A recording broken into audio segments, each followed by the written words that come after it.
This is the Blood Red podcast from the Liverpool Echo.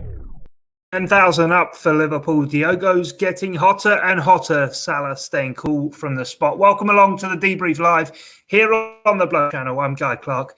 And as you'll see, Theo Squires alongside me as we get set to look back on the 2-0 win over FC Midtjylland in the Champions League at Anfield this evening. Theo, how are you keeping? And what do you make of the performance and the result for the Reds tonight? Yeah, not too bad, thanks, Guy. It was one where Liverpool got the job done.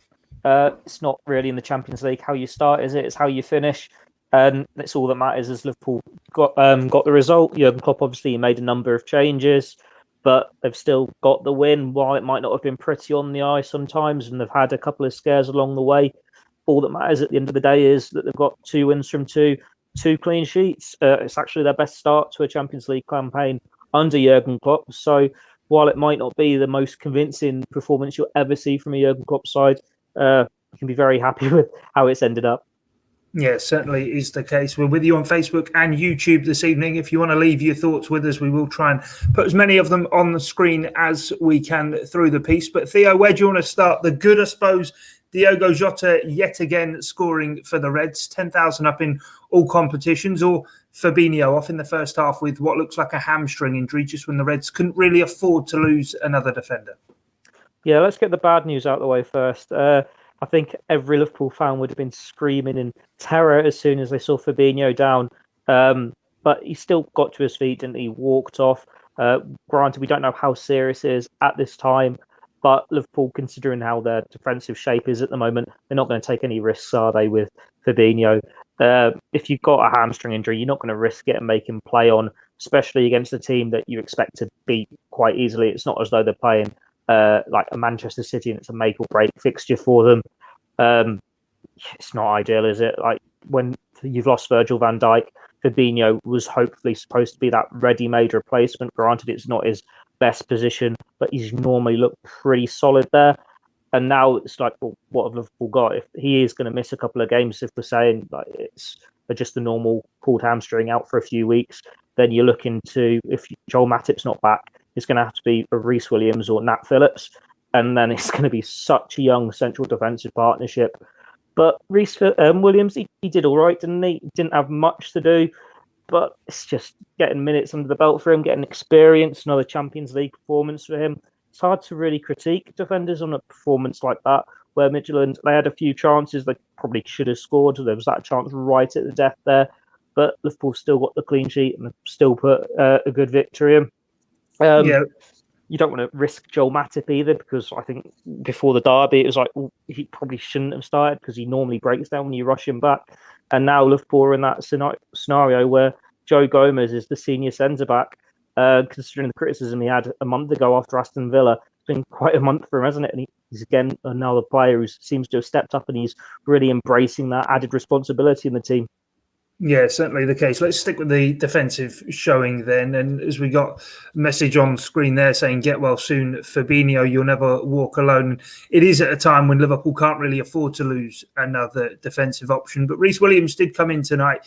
He wasn't all duly tested defensively, but I think a lot of assurances for Liverpool fans watching, seeing a defender with frizzy hair and a bun in the back of his hair sort of made them feel comfortable with obviously Virgil van Dijk sporting a similar haircut. Well, the commentators the whole way through the game were pretty much saying how short the Liverpool team were, weren't they? They were saying they've got no aerial presence at all. So at least with Rhys Williams, he's one player who has got that bit about him. He's got size to him. Obviously, Billy Kmetio, when he's ever back from injury, is another one. And it's just encouraging to see another youngster come into this Liverpool team and do a pretty reasonable job, like we've seen before with Nico Williams, Curtis Jones.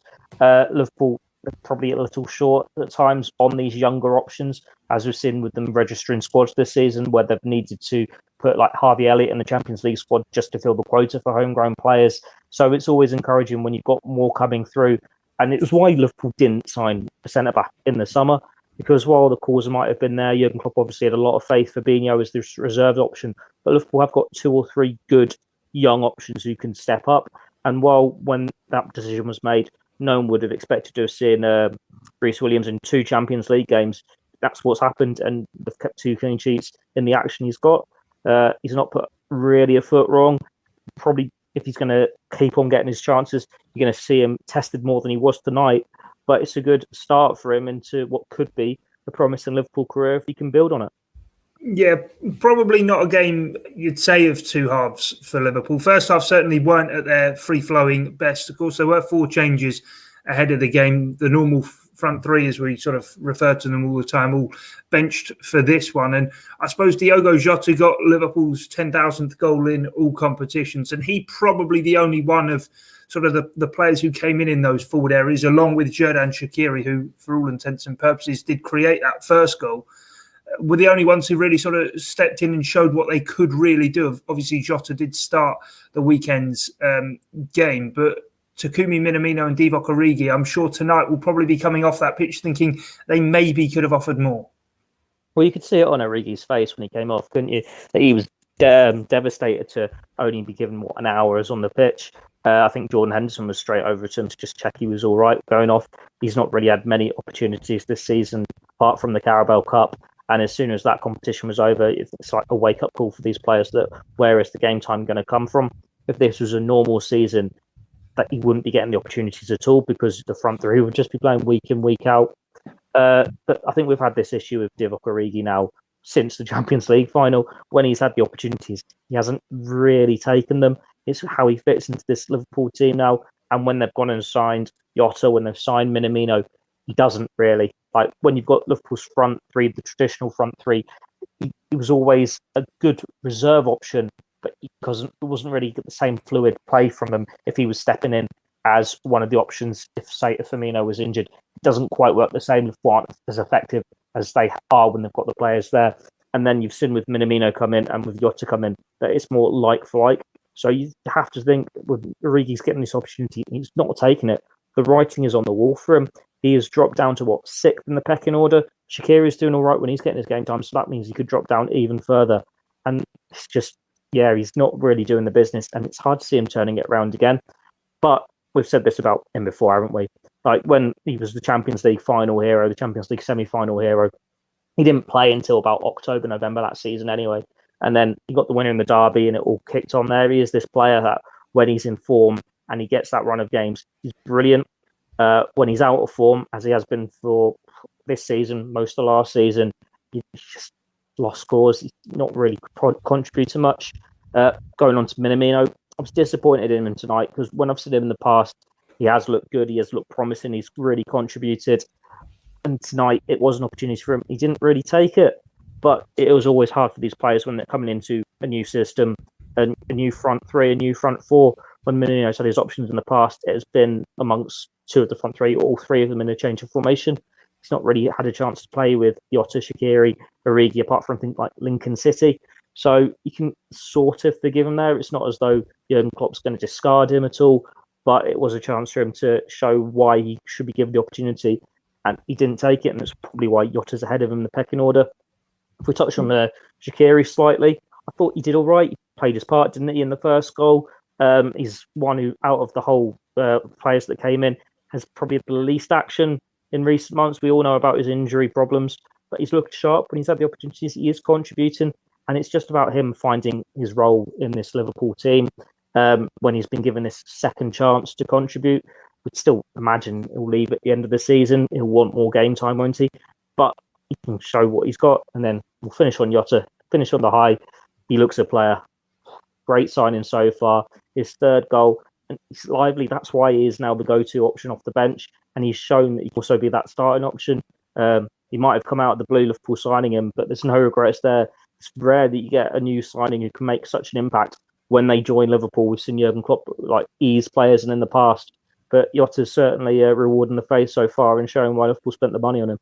Yeah, is that one of the exciting things with Diogo Jota then, if we just sort of go in a bit deeper on him and what he can bring to this Liverpool side? If Liverpool were going to go back to a 4-man forward line, as it were, when Felipe Coutinho was there, I think a lot of people would have thought it would have been a sort of creative player coming in. But with Jota coming in and maybe playing off the left, allowing either Mane or Salah to go through the middle, and probably more likely than not, Roberto Firmino to play in maybe that number 10 role, not have as much of a goal-scoring burden on his shoulders, it does feel as though everything within that system would really suit Liverpool.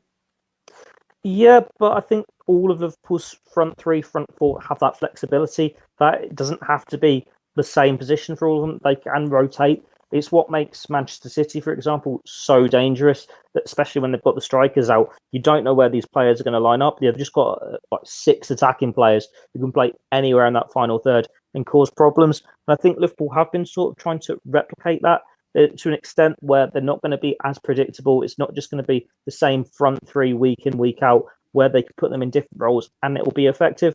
It's why Liverpool have built this squad. And Jota is perfect for this because you could put him as the main striker, you can put him behind the striker, or you can put him on either flank. I think we've seen him in 3 or 4 positions already in his short Liverpool career. And he is slowly linking up well with his teammates. We've seen him do the business with the traditional front three in the past, and we've seen him performing again tonight out the best out of the reserve front three, should we say. Jurgen Klopp, he likes his options, he likes his versatile players, and that's exactly what he's got now. And while Liverpool might not be smashing teams 4-0, 5-0, they're still winning games, and they've got tonight another clean sheet. A couple of years ago, they might have been thrashing teams, but last year they did the business by getting these narrow victories, and it looks like it's just carrying on where they left off last year. Yeah, before we go, one word reply from you. Had a few shouts for Trent, a few for Xherdan Shaqiri. Who takes man of the match from Theo Squires tonight? Got to be Trent, doesn't it? What I suppose 2 assists really. His delivery all night long was brilliant. So yeah, I'm going Trent. There we go. Theo saying Trent. If it was up to me, I would say Jota and Shaqiri. But there we go. Game of opinions. 2-0 win for the Reds tonight. Then 2 wins in 2 to start the Champions League campaign. Stick with us on the Blood Red channel. Jurgen Klopp's post-match press conference to come. Of course, he will be asked within that about the injury to Fabinho. But from myself, Guy Clarke and Theo Squires, thanks for joining us here on the Debrief.